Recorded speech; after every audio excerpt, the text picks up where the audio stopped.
നമസ്കാരം, Tirurangadi today news അപ്ഡേറ്റിലേക്ക് സ്വാഗതം. വാക്കുകളിൽ നിറയുന്ന സംശുദ്ധിയും കാലം കോർത്തിണക്കിയ കരകൗശല വിദ്യകളും പെണ്ണഴകിൽ തീർക്കുന്ന നവീനത അത് ആമിയ ഗോൾഡൻ ഡയമണ്ട്സിനല്ലാതെ മറ്റാർക്കും നൽകാനാവില്ല.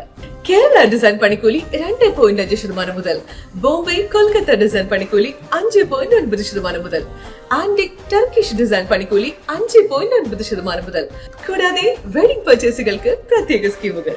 Redefining elegance, crafted with traditional Amia Golden Diamonds, Bypass Road, Chamat. വാർത്തകൾ വിശദമായി. തിരൂർ വൈലത്തൂർ ആദ്രശ്ശേരി കാവപ്പുരയിൽ മാതാവിനെ മകൻ ക്രൂരമായി കൊലപ്പെടുത്തിയതിനു പിന്നിൽ മകനോട് മാതാവ് മരുന്ന് കഴിക്കാത്തത് ചോദ്യം ചെയ്തതിനെന്ന് പോലീസ്. കാവപ്പുര മദ്രസയ്ക്ക് സമീപം താമസിക്കുന്ന നന്നാട്ട് അബുവിൻ്റെ മകൻ മുസമ്മിലാണ് മാതാവ് ആമിനയെ ക്രൂരമായി കൊലപ്പെടുത്തിയത്. 30 വയസ്സുകാരനായ മകൻ ഏറെ നാളായി മാനസിക വെല്ലുവിളി നേരിടുന്നയാളാണെന്ന് പോലീസ് പറഞ്ഞു. കഴിഞ്ഞ ഒരാഴ്ചയായി ഇയാൾ മരുന്ന് കൃത്യമായി കഴിച്ചിരുന്നില്ലെന്നാണ് ലഭിക്കുന്ന വിവരം.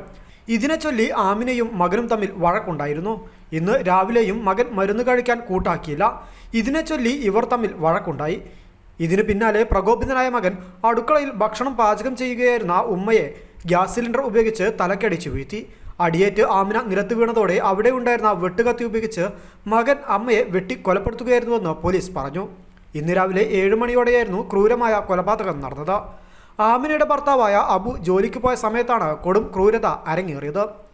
വിവരമറിഞ്ഞെത്തിയ കൽപ്പകഞ്ചേരി പോലീസ് മകനെ കസ്റ്റഡിയിലെടുത്തു. ആമിനയുടെ ഇൻക്വസ്റ്റ് നടപടികൾ പൂർത്തിയാക്കിയ ശേഷം മൃതദേഹം ആശുപത്രിയിലേക്ക് മാറ്റി. പോസ്റ്റ്മോർട്ടത്തിന് ശേഷം മൃതദേഹം വിട്ടുനൽകുമെന്ന് പോലീസ് അറിയിച്ചു. News desk, Tirurangadi today.